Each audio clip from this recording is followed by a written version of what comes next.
How Readest Thou? By Charles Ryle. It is one thing to read the Bible through, another thing to read to learn and do.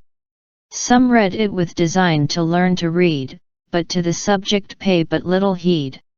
Some read it as their duty once a week, but no instruction from the Bible seek. While others read it with but little care, with no regard to how they read, nor where.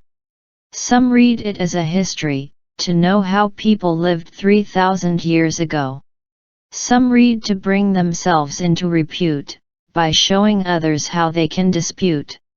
While others read because their neighbors do, to see how long 'twill take to read it through. Some read it for the wonders that are there. How David killed a lion and a bear. While others read it with uncommon care, hoping to find some contradictions there. Some read as though it did not speak to them, but to the people at Jerusalem. One reads it as a book of mysteries, and won't believe the very thing he sees. One reads with father's specs upon his head, and sees the thing just as his father said. Some read to prove a pre-adopted creed. Hence understand but little that they read. For every passage in the book they bend, to make it suit that all-important end.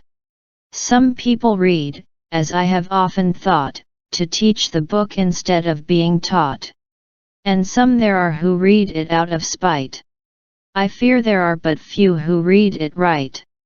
So many people in these latter days have read the Bible in so many ways, that few can tell which system is the best, for every party contradicts the rest.